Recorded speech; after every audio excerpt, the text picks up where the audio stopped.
I came home for Christmas and my seat at the table was gone. Not moved, gone. The lemon pie I baked still steamed in my hands when I saw 6 plates gleaming under the chandelier, one of them sitting where mine used to be. Mother smiled like nothing was off.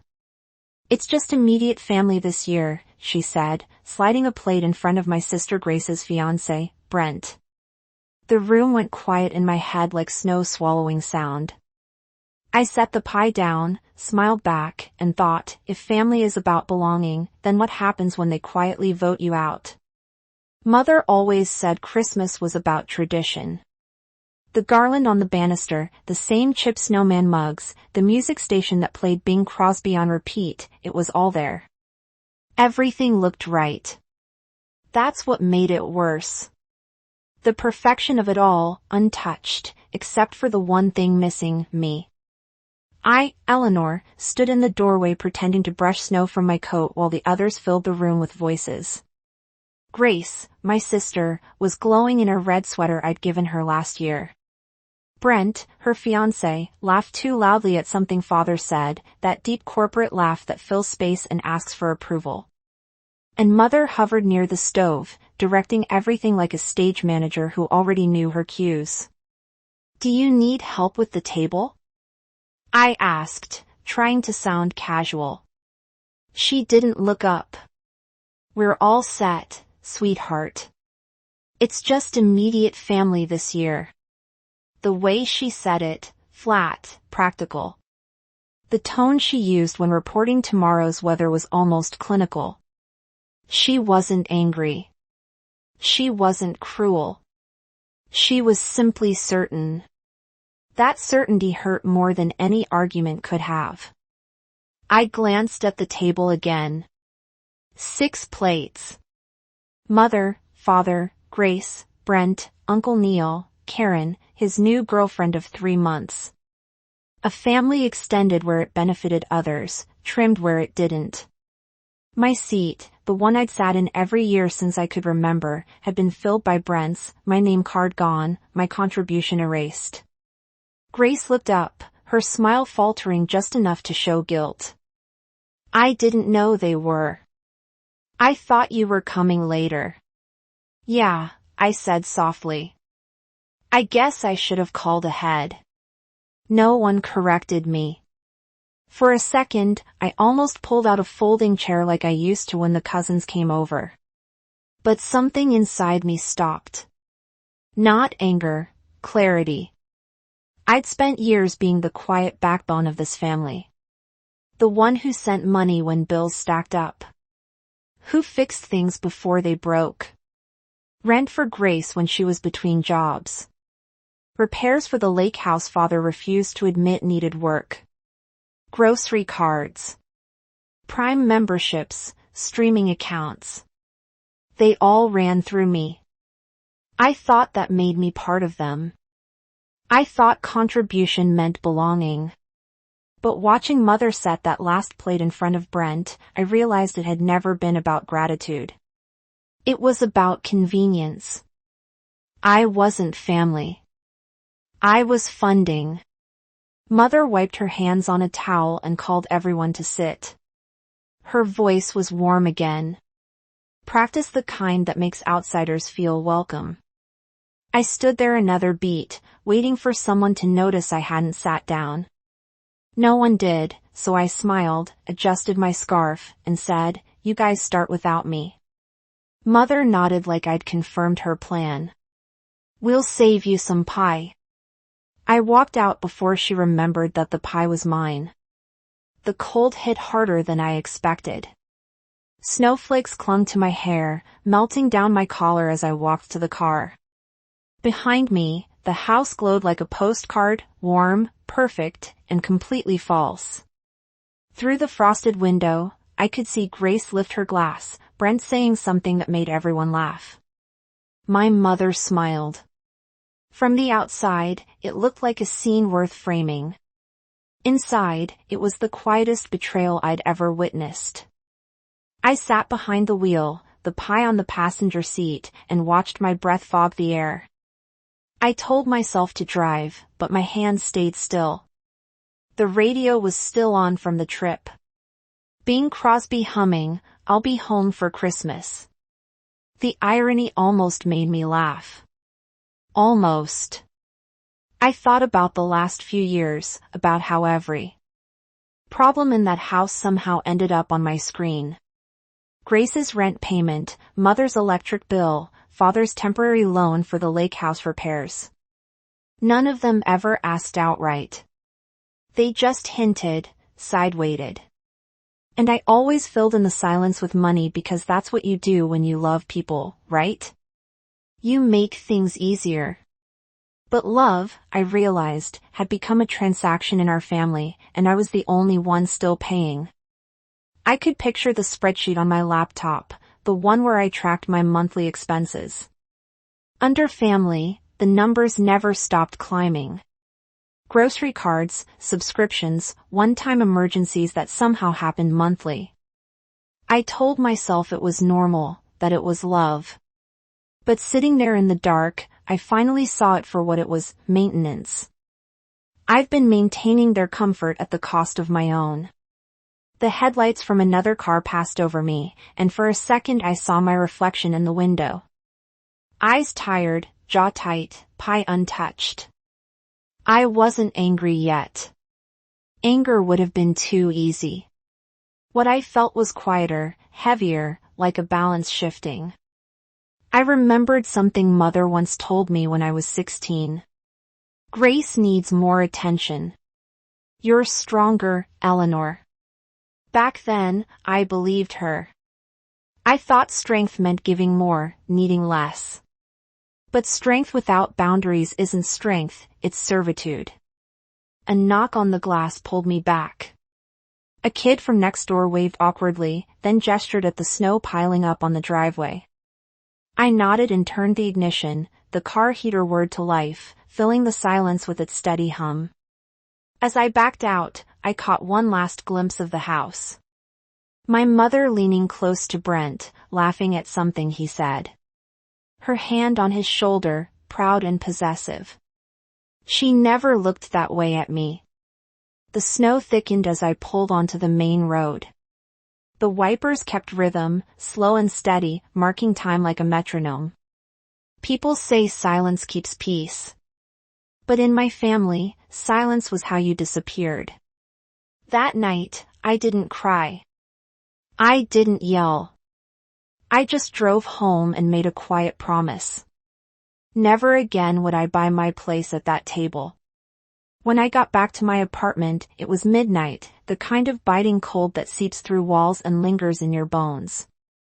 I set the lemon pie on the counter, still untouched, and stood there a moment, coat half off, shoes still wet. The silence felt honest. No forced laughter, no background music trying to make everything seem fine, just the low hum of the fridge and the tick of the clock above it. I poured a glass of water and stared at the reflection in the window. Tired eyes, red nose, a woman who looked like she'd finally run out of pretending. My phone buzzed.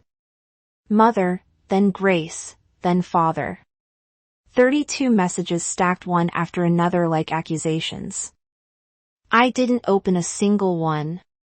Instead, I walked to my desk and opened my laptop. The screen lit up the room, a cold blue glow. My budgeting app was still open from last week. Family expenses. It read like a quiet punchline. Click. The $600 monthly transfer to Mother and Father paused. Click. Grace's car loan payment canceled. Click. Prime account ended. Click. Netflix logged out of all devices. Each click sounded like a match being struck. Not to burn bridges, but to light my own way out. I didn't leave a note. No announcement. No explanation. Just quiet boundaries where noise used to live. Another message pinged. Are you seriously doing this over one dinner? I closed the screen.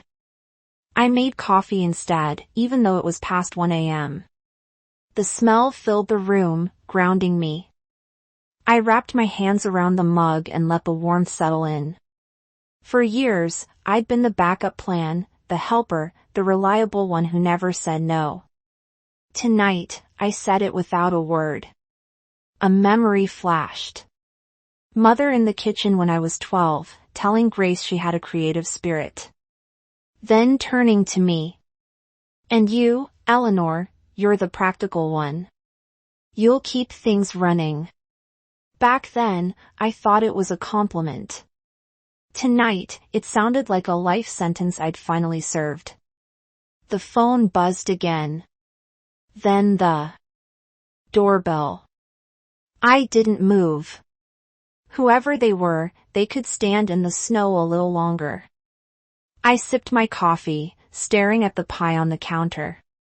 Its crust had cooled, the lemon scent fading into something faint, almost bitter, like sweetness left waiting too long.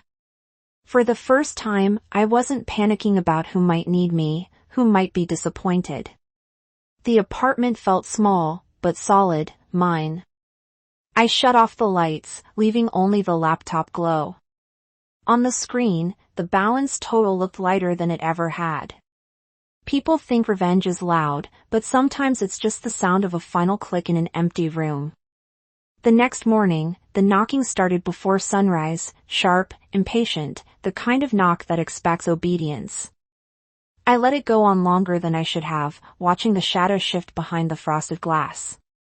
When I finally opened the door, Mother and Grace were standing there, coats unbuttoned, snow peppering their hair.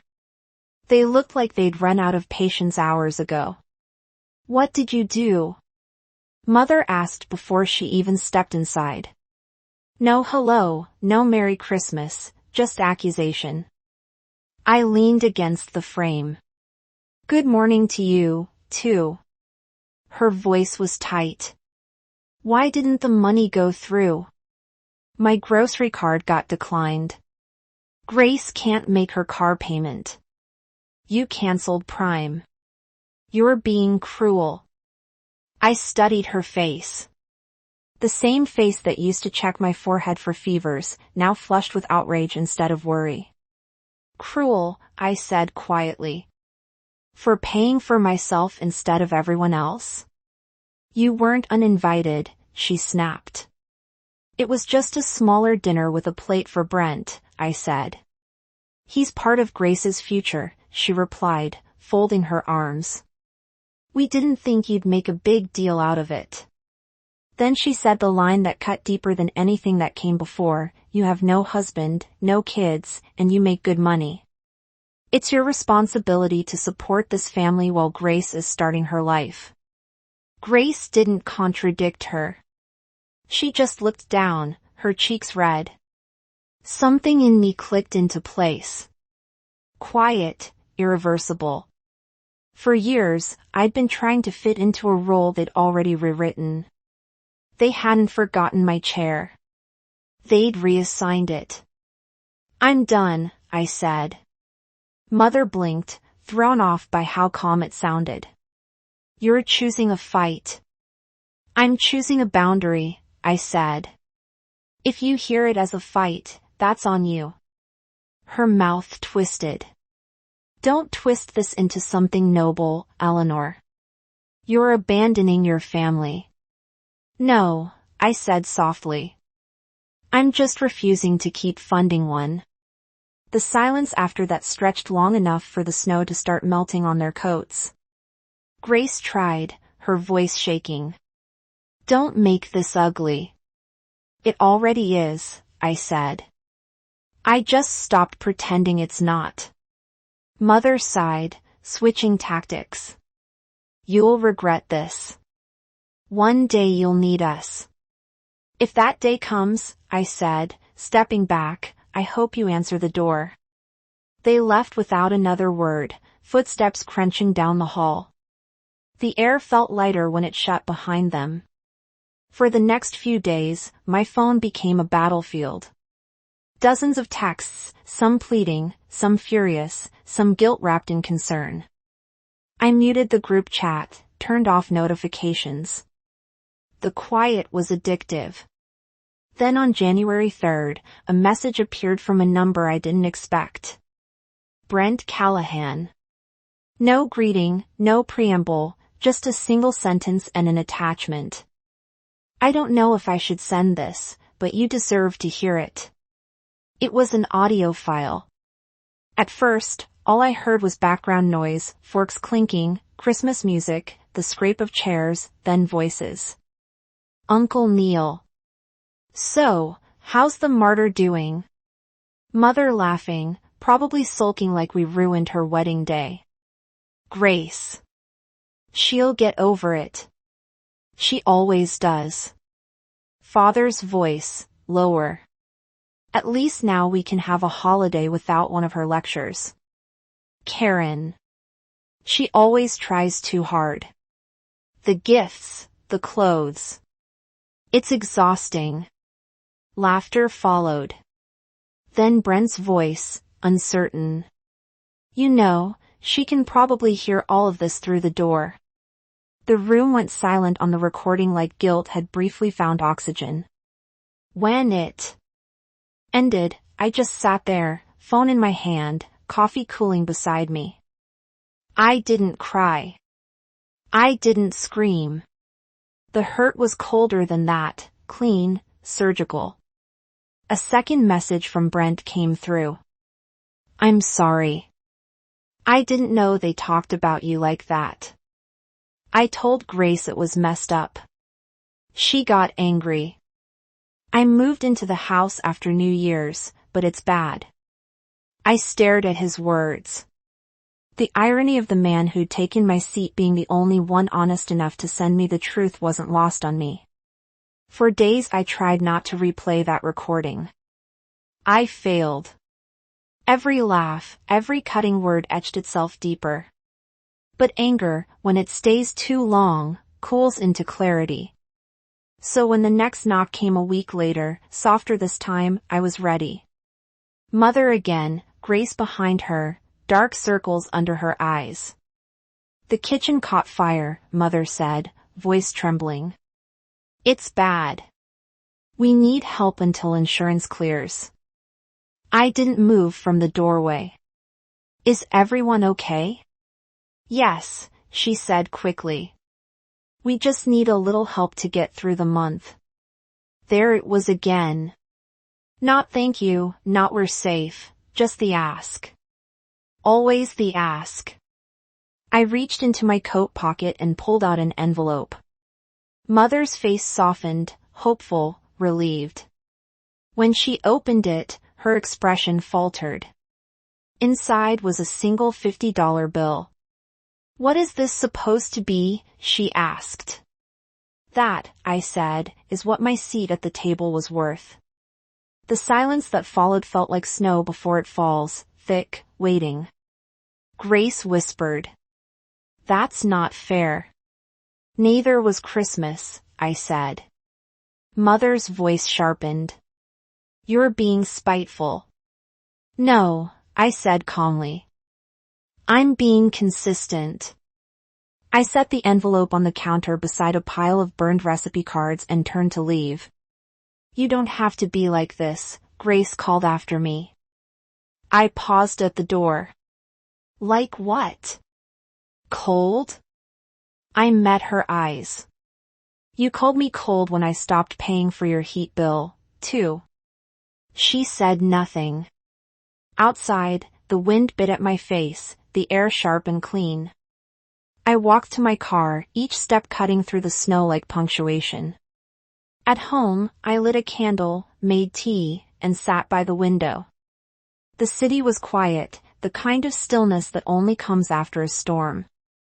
My phone buzzed. Another message from Mother, then Father. Please, Eleanor, it is family. I turned the phone face down. Family shouldn't sound like a demand. The next morning, Brent showed up at my door.